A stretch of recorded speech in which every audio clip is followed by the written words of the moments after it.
Bonjour mesdames, nous approchons à grands pas des vacances, si elles n'ont pas déjà commencé d'ailleurs. Et franchement, le temps il passe un peu trop vite à mon goût. On ne se rend même pas compte déjà qu'on a entamé le mois de juillet et que cette année, en plus, je ne sais pas comment ça marche chez vous. Nous, le 18 août, déjà, tout le monde a repris chez les filles l'école. Les garçons, c'est déjà vers le 7 août. Et on va entamer Elul et Tishrei, etc. Et le magal de l'année, c'est quelque chose d'incroyable comment le temps il passe vite. Maintenant, avant de commencer les vacances, quand même, on est quand même encore dans le mois de Tammuz. On a eu le jeûne du 17 Tammuz. La Bezrat Hashem, je dis Bezrat Hashem, en vrai j'espère qu'il n'y aura pas le jeûne du 9 avec Bezrat Hashem, le Beth Amikdash sera déjà reconstruit. Mais si il doit avoir lieu, alors il faut prier Bezrat Hashem que on ait vraiment le mérite de voir le Beth Amikdash reconstruit très rapidement et qu'on sache un petit peu pourquoi on jeûne. Pas stam, on va jeûner quoi. Le but c'est quoi? C'est de souffrir jusqu'à 11h du soir chez vous, donc jusqu'à 8h30 depuis la veille, s'asseoir par terre, commander Chaz Shalom et jusqu'à Chatzot. Tout le mois de Tammuz, le sens du mois de Tammuz, c'est le mois de la Reya, de la vue. Re'e, Yudke, de voir Akadosh Baruch Hu dans tout ce qui se passe dans nos vies. Maintenant, on sait très bien que le Beth Amikdash il a été détruit à cause de la sinat Rinam, de la haine gratuite. Et justement là, on va passer les vacances avec le mari, les enfants, la famille, d'arriver à voir dans tout ça que du bien. Si on commence à grogner au début des vacances en disant « au secours, ça y est, c'est les vacances, on va galérer, qu'est-ce qu'on va faire avec les enfants ?» Je vous dis à l'avance, les vacances ils vont être ratées. Si on se dit « oui, j'ai pas les moyens, je peux pas bouger, etc. » On peut trouver des choses très sympathiques à faire Bezrat Hashem avec les enfants, de manière cachère, de manière bien, et on n'est pas forcément obligé de dépenser des milliers et des cents. Ça dépend de la béchère, de la vue, du choix qu'on met dans ce qu'on va regarder, dans la situation dans laquelle on va être. Maintenant, il y a une Torah de Rabbi Nachman qui s'appelle Azamra, qui est la Torah de Resh Pebet, si je ne me trompe pas.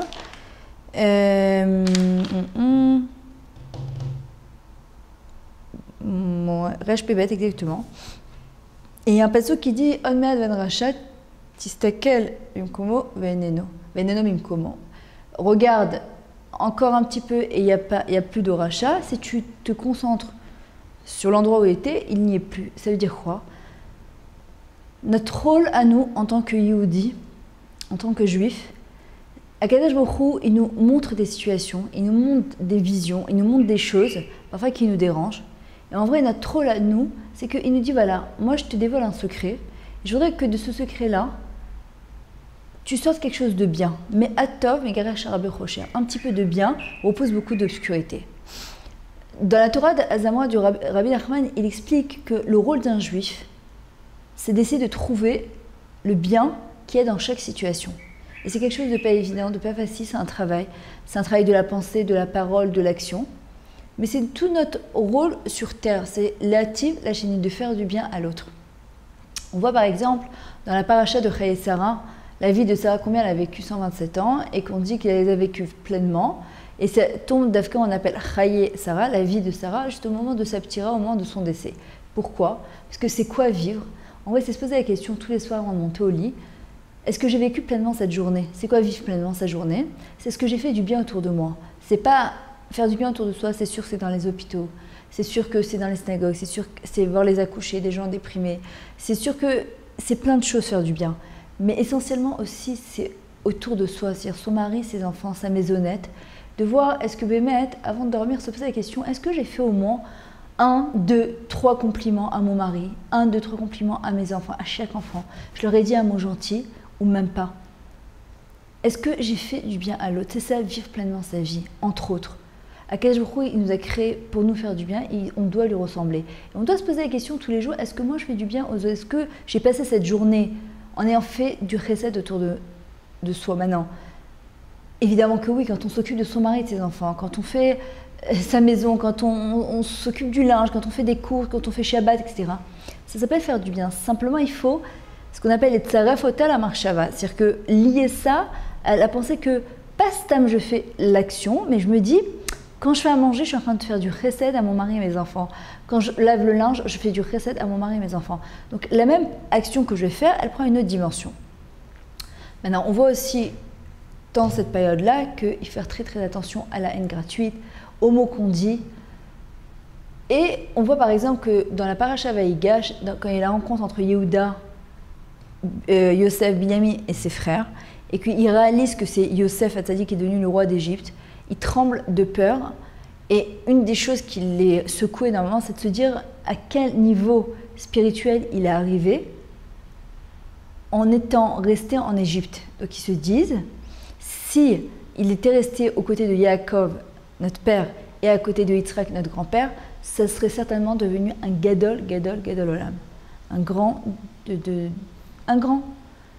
Et Yosef, qui voit en prophétie ce que ses frères y pensent, il leur dit non, vous vous trompez.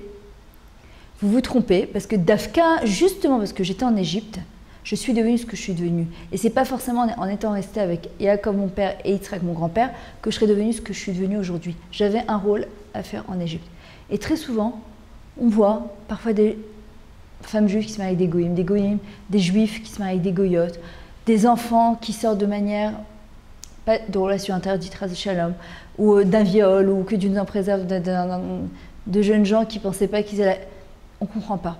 Il faut savoir qu'Hachem, il a 10 000 chemins. Et qu'on ne comprend pas ses projets, on ne comprend pas comment ça marche. Ça ne devrait pas être. Mais quand ça y est, c'est d'essayer de trouver une Nekuda Tova, un point positif de cette situation pour redonner de la force à ces gens-là d'aller de l'avant et de faire teshuva. Et Hachem, il compte sur nous pour ça.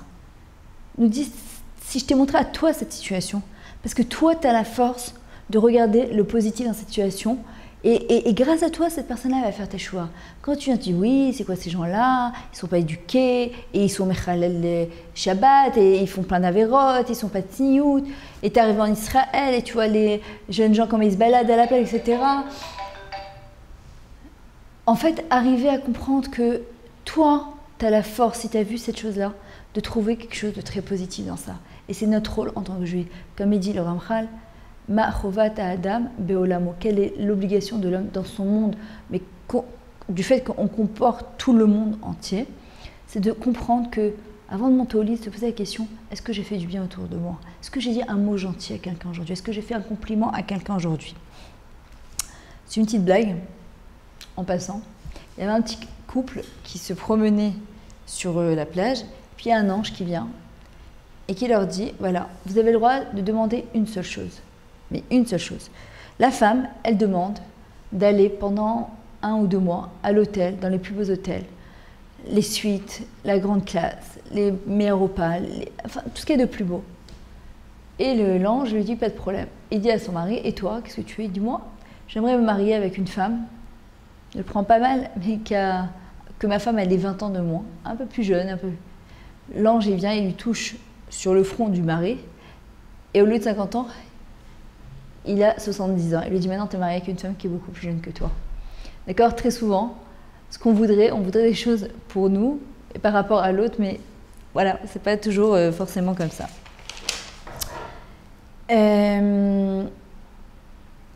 Très souvent, on rencontrera, on va dire la majorité des gens, qui sont insatisfaits. On est toujours à la recherche de quelque chose, surtout les juifs. C'est la lutte entre le corps et la neshama, toujours à la recherche de quelque chose qui va nous donner du sipouk, de la satisfaction. Et il faut savoir que souvent, ce qui se passe, c'est qu'on est en aliyah ruchanit, on est en plein montée spirituelle, et puis après, boum, c'est la chute totale. Et on se dit, mais qu'est-ce qui se passe? On allait voir un psychologue, peut-être qu'il nous dirait ce qu'on appelle pitsouli shiyut, tu as une double personnalité, c'est très très grave, tu es schizophrène, j'en sais rien, et en vrai, pas du tout. Il faut savoir que c'est comme ça. Comme Hachem il a créé le monde, c'est ça, et ça, et ça, et ça. La Neshama, elle est en perpétuelle recherche d'elle-même, de savoir qui elle est, quelle est sa personnalité, pourquoi elle est venue au monde. À Rosh Hashanah, on voit que Kadesh Baruch Hu, bientôt Rosh Hashanah, il fixe à l'homme le nombre d'épreuves et de souffrances qu'il aura, et le nombre de joie et de joie et de bonheur qu'il aura. Et il y a marqué Maché Sevel Shelo, Velo Maché Wizbol. C'est-à-dire que ce qu'il aura comme souffrance, mais pas ce qu'il souffrira. C'est une différence qui est énorme. Pourquoi? Parce que prenez 2 personnes avec la même épreuve. Un, il va la vivre d'une telle manière, et l'autre, il va la vivre d'une autre manière. Un, il va avoir la main d'Akadosh Baruch Hu dedans, il va ressortir du positif de ça, et l'autre, il va s'effondrer il va crouler sous l'épreuve et il n'arrivera pas du tout à remonter la pente. Pourtant, c'est la même chose, la même épreuve, deux êtres humains. Et en vrai, tout notre travail, du mois de Tammuz, du mois de Av, dans la vie d'un homme, c'est ce que je choisis de regarder. C'est-à-dire que Taïrat Shamaim, la crainte du ciel, la Bechira, le choix de l'homme, il est dans ça. L'Okama Wisbol, pas combien il va souffrir, parce que ça dépend de toi, mais les épreuves qu'on aura cette année, et Bezrat Hashem qu'on n'en ait pas. Et sur ça, c'est toi qui vas décider que tu vas souffrir de ça, ou que tu ne te permettras pas de souffrir, et tu vas grandir de cette chose-là. Chaque fois qu'on a quelque chose qui nous dérange, il faut savoir que c'est Kadosh Baruch Hu qui vient et qui nous visite. Et qui te dit, allez, j'ai confiance en toi, tu vas grandir. Il faut que tu grandisses.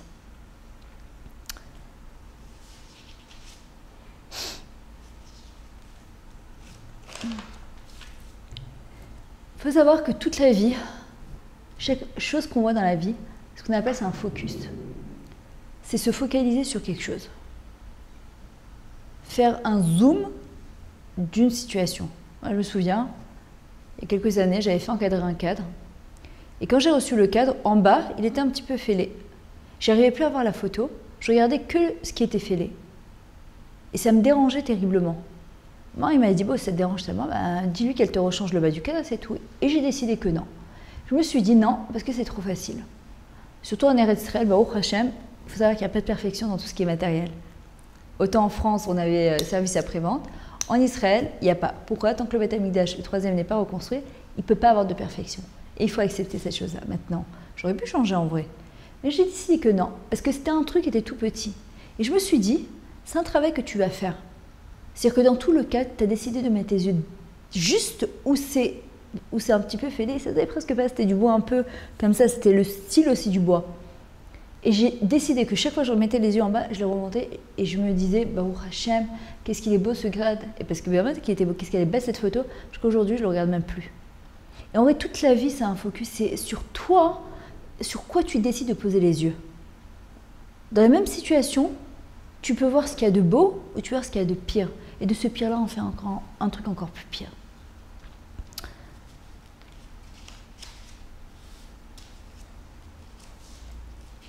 Ce qui casse, ce qui déprime, ce qui fait le plus mal à un homme, c'est que il a toujours l'impression qu'il n'est pas bien. Et souvent, ça arrive quand? Après les iridotes, après les tombées.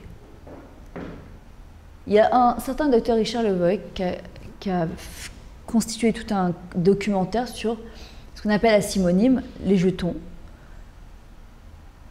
Et il explique dedans que, regardez, prenez 2 enfants, et ça c'est valable aussi pour les mamans et pour les professeurs, toutes les mourottes, toutes les enseignantes, prenez 2 enfants. Un il s'appelle Yossi, et l'autre il s'appelle Yoni. C'est Yoni, le dirigeant de l'Akita, le grand, le beau gosse, le réussi, l'intelligent, les parents riches. A priori, il a tout pour être heureux. Et l'autre, Yossi, c'est le chnoun de l'Akita, le misken, le gros, le petit de taille. Il arrive à rien du tout. Et en plus, il entend souvent dire sa mère, j'ai raté ce gosse, comme si qu'elle sortait un gâteau du four et qu'il était retombé et qu'elle avait raté ses enfants.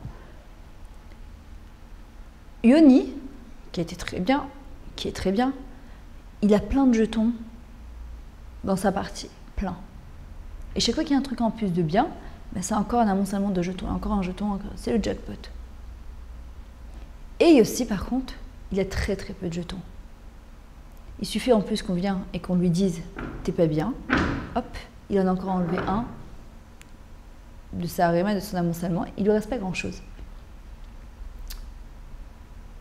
Notre rôle en tant que parent, en tant qu'enseignant, c'est de toujours essayer de rajouter des jetons à toutes les parties.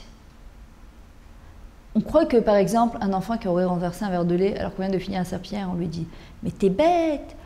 J'entendais un jour quelqu'un qui disait à son fils « mais combien tu peux être bête? Mais combien tu peux être bête ?» Je voulais pas me mêler, mais j'avais envie de lui dire « le nombre de fois que tu le répéteras, tu le rends encore plus bête, ton fils. » Ou t'as les yeux, je comprends pas, t'es aussi bête que ta mère, t'es aussi bête que la belle-mère, t'es aussi bête que je sais pas quoi, tu peux pas faire attention, mais t'y arriveras jamais dans la vie. Ce qu'il est en train de faire, c'est lui prendre tous les petits jetons qu'il avait dans sa boîte et il fait kshh. Puis il va dormir, le petit, avec un malaise évidemment grandiose.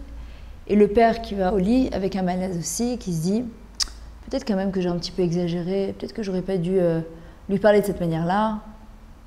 Et qu'est-ce qu'il fait à ce moment-là? Le lendemain, il va voir son fils et lui dit écoute, je te demande vraiment pardon, j'aurais pas dû faire ça, excuse-moi, etc. À ce moment-là, il croit que quoi, le papa? Il lui a rendu tous ses jetons qu'il a fait tomber? Non. Il en a rendu un, deux. Il faudra beaucoup travailler pour rendre ces jetons à cet enfant-là.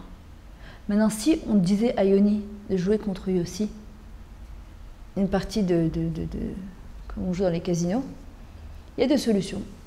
Soit Yossi se dit non, de toute façon, j'en ai déjà pas beaucoup des jetons, donc je prends pas le risque. Soit il se dit de toute façon, au point où j'en suis, j'ai rien à perdre. Il joue, soit il gagne, soit il perd tout. Et c'est exactement ce qui se passe aujourd'hui avec les jeunes.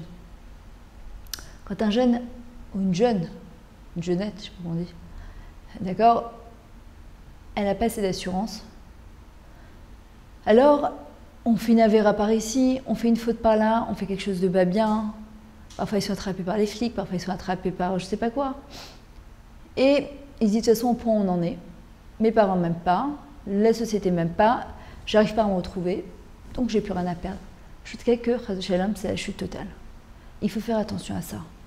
Notre rôle, même par exemple, vous montez au lit et vous réalisez, par exemple, que vous n'avez pas dit un mot gentil à votre enfant. Par contre, au Hachem, lui dire qu'il n'est pas bien, qu'il est jamais, qu'il est je sais pas quoi encore, ça, même en faisant un serpillère, on arrive à le dire. Et en vrai, c'est de monter au lit. Et si vous réalisez que par exemple, vous n'avez pas dit un mot gentil, c'est soit se lever à lui dire, si vous n'avez plus la force, bah au Hachem, il y a les SMS, ça existe, envoyez-lui un petit mot gentil. Mettez-lui dans son tic, dans son sac, un mot.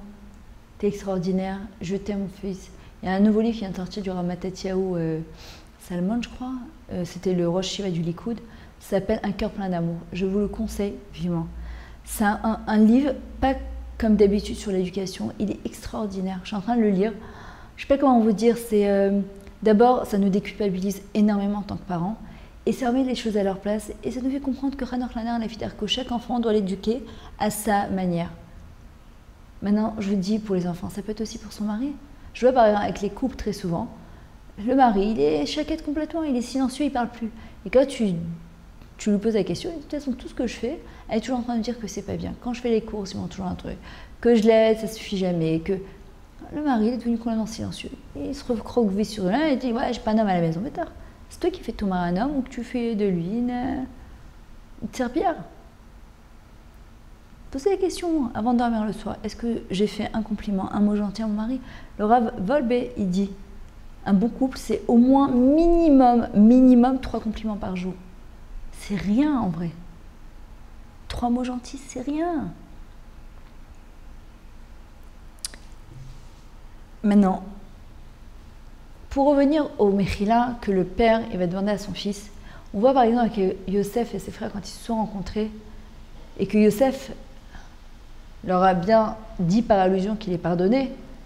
Il faut savoir qu'ils sont revenus en Gilgoul dans les 10 martyrs à Sarah Rougé Malchut. Et vous savez pourquoi? Un truc tout simple. En vrai, c'est très profond. Mais un truc tout simple que je viens d'entendre, c'est que Yosef, les frères n'ont pas demandé concrètement Mechila. Ils n'ont pas dit à Yosef, on te demande pardon de t'avoir vendu de manière injustifiée en plus. Et Yosef n'a pas dit concrètement, je vous pardonne mes frères. Et à cause de ça, ils sont revenus les 10 frères en Gilgoul pour pouvoir réparer cette faute-là. Là, on est au mois de Tammuz Av, avant le mois d'Elul Bichel. Et Rosh Hashanah, et qui pourquoi on a demandé pardon à son frère et à sa frère. Ça arrive à tout le monde de se tromper, on est des êtres humains, on n'est pas des anges. Mais il faut prendre son courage à deux mains et demander pardon à ses parents, tant qu'ils sont encore vivants.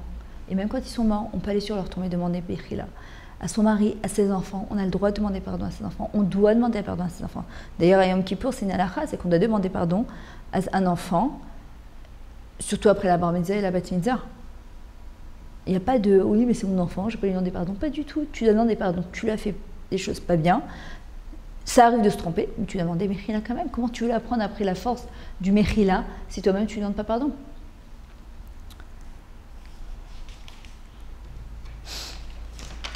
Maintenant, un autre point, se rappeler qu'il n'y a pas de juif mauvais. Ça n'existe pas. Un juif, il a une neshama, une partie d'Akadosh Baruch Hu. Tous les matins, on le dit dans Birchot HaShachar, Elokai, neshama shenatata bi Torah.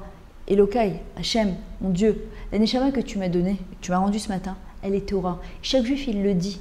Il n'y a pas de juif mauvais. Il y a son comportement qui n'est pas bécédar, qui ne convient pas, qui n'est pas bien. Mais il n'y a pas de juif mauvais. Et c'est rachat. Quel rachat celui-là? Je sais pas. Faire très attention, pas dire un truc comme ça. À son enfant, un truc. T'as un rachat, t'es une richaïde, comment tu te comportes, prout ça, t'es pas bien. Faire attention. On ne sait pas ce qu'ils vont devenir, ces enfants. Bezrat Hashem, c'est peut-être les futurs Gdolim de notre génération. Et même si c'est pas les futurs Gdolim. C'est des Neshamot Théorot que nous a donné, des diamants purs. Et chacun brille à sa manière. Un diamant, chaque diamant, on le pense d'une autre manière. Faire attention, on n'a pas le droit de dire d'un juif c'est un rachat. Parce qu'on l'empêche de faire teshuva. On est ce qu'on appelle kova ou vda. On fixe quelque chose. Et c'est tellement dommage.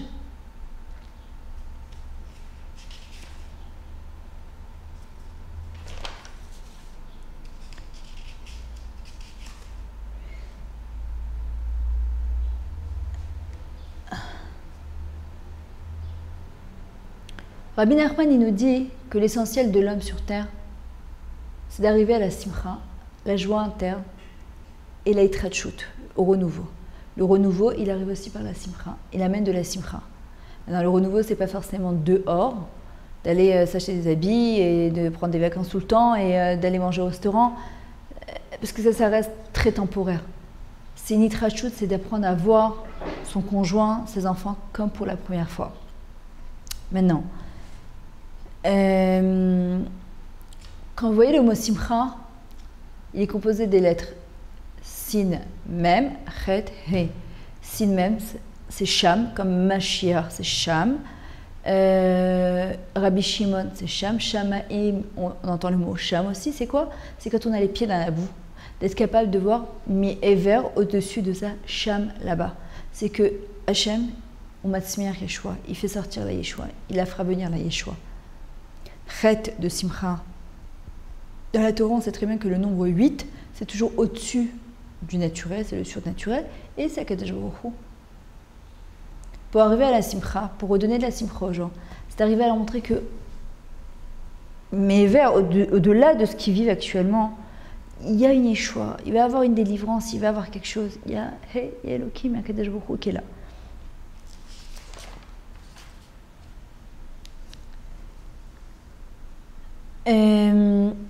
Une personne qui se regarde dans la glace et qui se dit « Je suis nulle, je vaux rien, de toute façon je déçois tout le monde. Mes parents, mes profs, mon mari, mes enfants, ma femme, tout ce que je fais, de toute façon je ne suis pas bécédaire. » Comment vous voulez qu'il évolue une personne comme ça? Qu'elle évolue? Comment vous voulez qu'elle aille de l'avant? Prenez un bachour qui est à la yeshiva, ou même un bachour qui est à la maison, et qui est censé se lever tôt et aller prier tôt, et qu'il s'est levé tard, il a prié tard, alors soit il prie tout seul, soit il va au Shtibler prier, il trouve une espèce de mignonne comme ça à 10h, 11h du matin, il arrive à l'Yeshiva, tout le monde le regarde d'un air... Et toute la journée, elle est comme ça, de toute façon je veux rien, de toute façon je suis nulle, de toute façon je me lève tard, etc. Mais si on arrive dans ce bar à lui dire, écoute, c'est vrai que tu t'es levé tard, mais t'as quand même prié, t'as quand même mis tes tefilines. C'est vrai que tu ne l'as pas mis à l'heure, mais tu l'as fait quand même. Tu sais le mérite que tu as, tu sais le nachat que tu amènes à Kadosh Baruch Hu, tu sais comme il est fier de toi, il est content de toi. Pourquoi tu crois qu'il ne sait pas que c'est difficile pour toi? Il sait que tu vas réussir. Tu as quand même étudié la Torah. Alors pas comme tout le monde, peut-être pas 4 heures, tu as étudié 3 heures parce que tu arrives en retard, mais tu as étudié. Moi aujourd'hui j'étais à Natania, à la plage. Vous voyez? Et j'ai vu une petite jeune allongée, Bénara, comme Hachem il a faite. Toute mince, bronzée, très mignonne. Je suis partie la voir. Et je lui ai dit, dis-moi. Je lui ai dit, t'es française? Elle me dit, non, je parle russe ou ivrite. Je lui ai dit, pourquoi tu viens du côté des femmes? Parce que t'es religieuse? Elle me dit, écoute, la plage elle est à côté de moi, c'est plus facile, et puis bon, j'aime pas quand il y a trop de monde, etc. Alors j'essaie de lui tourner ça comme ça en lui disant, je lui dis en tout cas que la Kabbalah. Je lui dis parce que vu comment Hachem, Baruch Hachem, il t'a fait, je lui dis si tu devais aller à la plage mélanger, ça serait vraiment un problème. Je lui dis tu verras, Hachem, il t'enverra un Baruch Tov, il t'enverra un bon mari. Parce que quand une jeune fille elle se protège, Akadosh Baruch Hu, il lui enverra Bezrat Hachem quelque chose. Regardez, j'ai voulu donner, maintenant, pourquoi je lui dis ça, je ne sais même pas, je la connais dans le détail, mais je ne sais pas, j'ai eu envie de, je me suis dit, Bémet, c'est parce que elle le fait, les Shem Shamaim, qu'elle se met à part, et alors aussi quand la Kabbalah, parce qu'avec toutes les tentations qu'aujourd'hui on a, c'est pas évident, je me suis dit, et si c'est pas pour cette raison-là, j'ai voulu lui donner une mashmaout, un sens à ce qu'elle fait, pas parce que souvent c'est proche de toi. Si déjà tu le fais, donne un sens à ce que tu fais. La même chose, chaque seconde que tu restes à la plage, tu es en train de faire une mitzvah. On voit par exemple qu'il est marqué Vayam, Mshamot, si aujourd'hui vous écoutez ma voix, Rashi il explique Kol ha'atralot kashot. Tous les débuts sont difficiles. Combien de fois on se dit bon, aujourd'hui, allez, ça y est, je démarre du bon pied, et puis hop, c'est reparti. Kol ha'atralot kashot. Tous les débuts sont difficiles. Mais on doit voir justement un peu au-dessus, c'est-à-dire qu'on va y arriver. Le début, c'est toujours une difficulté, faire son aliyah, c'est difficile, déménager, c'est difficile, un début de mariage, un début de grossesse, un début d'accouchement, c'est difficile, mais après, au Hachem, on est content, enfin j'espère. On voit que par exemple, Yoshua Binoun, le Talmid, l'élève de Moshe Rabbeinu, quand il est rentré en Eretz Israël, c'est lui qui a fait rentrer le Ham Israël en Eretz Israël, c'est pas Moshe Rabbeinu. C'était quelqu'un de tout simple, Yoshua Binoun. Mishli explique, ouais, Xil, c'est quoi Xil? Simple et pas très intelligent. Et il était Meshamesh, Moshe Rabbeinu, il le servait, mais si Apshitou, dans la plus grande simplicité, oui Moshe, tout ce qu'il dit. Zafar liot amanik shalam Israël. C'est devenu le dirigeant du Ham Israël. Lui, ce petit simplet, le pas très intelligent. Rabbi Akiva, Ger ben Gerim, Sonnet Talmidei Chachamim, converti, fils de converti, qui déteste Zafar liot Rabbi Akiva. Parce que Rachel, elle a été capable de voir chez Rabbi Akiva un très gros potentiel. Vous vous rendez compte si grâce à nous, on arrive à voir son propre potentiel, le potentiel des gens, et de leur faire jackpot. On leur met des assimonies, on leur met des jetons, et encore des jetons, et encore des jetons. Zofer Kliot, Anashim Dolim, ça devient des gens grands. Comme Rabbi Nachman dit, on n'est pas dans la grandeur, on le devient.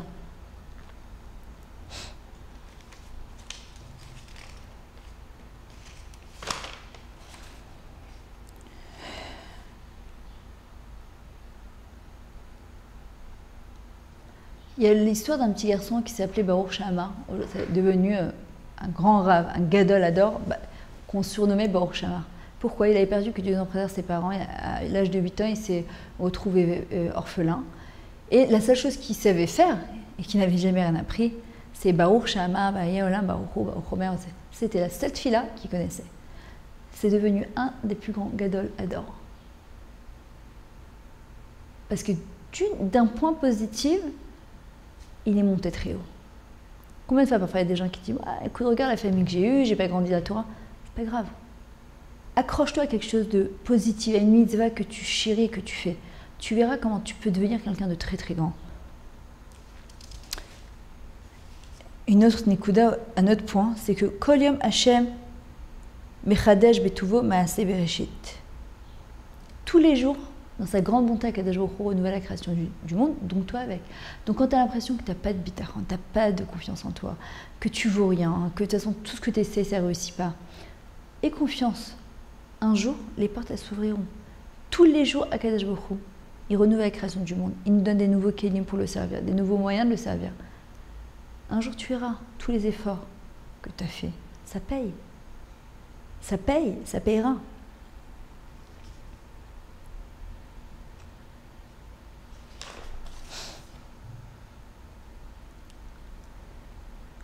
Il faut savoir que notre travail en tant que juif sur terre, c'est faire des birourim. Le tri de ce qui nous arrive. Ça, je garde. Ça, j'enlève. Ça, je m'en sers.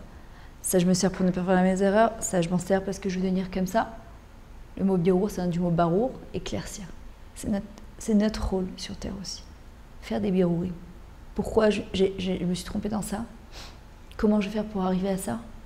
Qu'est-ce que j'ai fait de bien? En quoi ça me sensibilise? C'est quoi le tikkun que j'ai à faire ici? Etc. etc. Essayer de créer, et je sais que c'est pas toujours évident, parfois le stress de la parnassa, parfois des problèmes de santé, des épreuves de la vie, de créer une ambiance à la maison qui soit agréable pour les enfants. Imaginez un enfant qui monte au lit et qui entend ses parents dire j'en ai marre, je peux plus de cette gosse, elle est insupportable, je peux plus me la voir, qu'est-ce que j'ai fait au bon Dieu pour avoir un enfant pareil? L'enfant, imaginez comment il monte au lit. Et si vous n'arrivez pas à faire des compliments à l'enfant, j'avais entendu, je crois que c'était Laura Jacobson, si je ne me trompe pas, de passer à côté de la chambre et de dire, par exemple, de faire semblant de croire que la gosse, elle dort, tu sais très bien qu'elle est réveillée, de dire à ton mari, elle est exceptionnelle cette petite, regarde tout ce qu'elle a fait aujourd'hui, elle a fait ci, elle a fait ça, elle a fait ça. Vous savez comment un enfant il monte au lit? Waouh, je savais pas que mes parents ils pensaient ça de moi. J'entendais Dafka un cours avant de venir. Ils ont fait une recherche, ils ont pris dans des classes 5 enfants qui n'étaient pas forcément les géants de la Kita, les intelligents de la Kita. Et ils sont venus en leur disant, voilà, on vous a fait un examen, il s'avère que toi, toi, toi et toi, vous êtes des géants d'intelligence. À la fin de l'année, tous les enfants, alors que ce n'étaient pas des enfants intelligents, à qui ils ont dit que ça allait être des géants d'intelligence, ils sont devenus extrêmement intelligents. Pourquoi?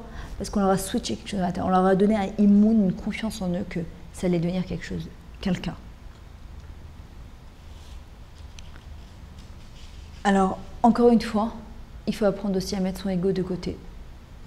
Parce que quand on a du mal à faire un compliment à quelqu'un, c'est qu'on a de la gava, on a du mal, on a pété ce que vous voulez. Prendre son ego et le mettre de côté et de comprendre que là, je suis en train de faire du bien à un juif, à mon mari, à mon enfant, à moi-même.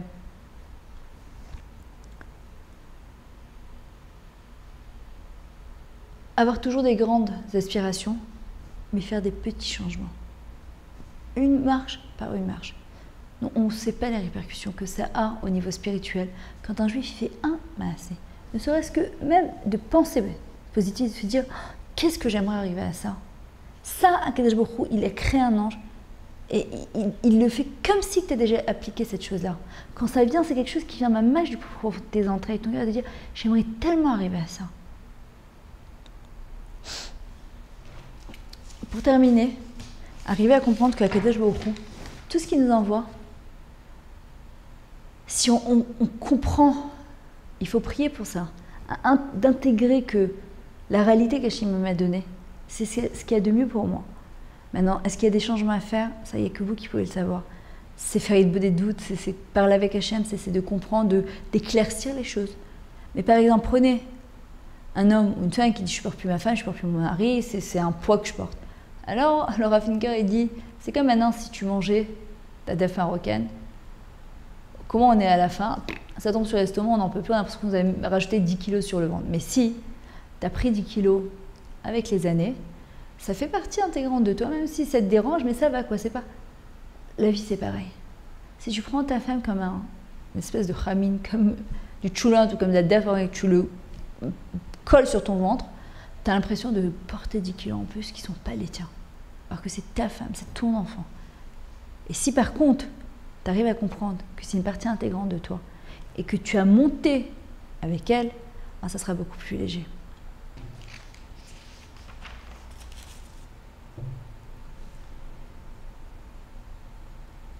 Voilà, pour conclure, Bezrat Hashem, j'espère qu'on ne jeûnera pas cette année et que la Géoula sera déjà là.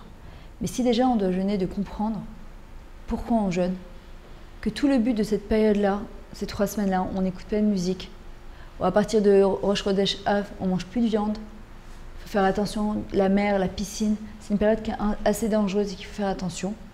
De comprendre que tout le but, c'est d'améliorer les relations Ben Adam la Chavero et Ben Adam la Makom, entre nous et notre prochain, entre nous et Akadosh Baruch Hu. D'essayer d'être une source de sérénité, de se poser la question, est-ce que j'ai élevé mon enfant? Est-ce que j'ai élevé mon mari aujourd'hui? Est-ce que je me suis élevée moi-même? Est-ce que j'ai fait du bien autour de moi aujourd'hui? Est-ce que j'ai fait un compliment, quelque chose de gentil? Est-ce que j'ai réussi à regarder positivement? Alors je vous assure, au début c'est un peu difficile quand on n'a pas l'habitude. Par exemple, on juge, c'est automatique. Tu vois quelque chose dans la rue, tu juges. Tu vois quelque chose à la synagogue, tu juges. En vrai, c'est tout de suite se reprendre, se dire 2 secondes. Il faut que je transforme cette même situation en quelque chose de positif. Il faut que je trouve un truc positif dedans. Un point. Et c'est ce qui nous enseigne le Rabbi Elimir Melizinsk. Aderabat ten belibenu lirot, malot raverenu, velo et esronam. Encore plus, Akadosh Baruch Hu, permets-nous de voir que le bien qu'il y a chez nos amis. Et pas leur manque. C'est très facile de voir le manque chez quelqu'un. Ce qu'il y a de plus facile. Non, essaie de voir ce qu'il y a de bien. N'oublie jamais que ce que tu as devant toi, c'est un diamant qui brille à sa manière. C'est une partie d'Akadosh Baruch Hu. Et qu'Hachem, il l'aime. Et il t'aime. On n'a pas besoin de se comparer. On est ce qu'on est. Le mois Tammuz qui se termine bientôt, ça prend la Reya, Re'e, Yudke. Vois la partie divine qu'il y a à l'intérieur de cette personne. Ne t'arrête pas à sa clipa, à son écorce, à ce que tu vois à l'extérieur. Voilà, donc je vous souhaite de très très bonnes vacances dans Hachem. Et qu'on voit que des yeshut et qu'on arrive à voir que positif, parce qu'on a tout à gagner. Parce que quand on voit positif, on se fait du bien. Quand on se ronge et qu'on voit négatif, on ne peut pas changer la vie, on ne peut pas changer le monde, on ne peut pas changer la situation, on peut changer soi-même. C'est notre choix à nous. C'est nous qui choisissons. Alors je vous souhaite que des très bonnes choses et à très bientôt.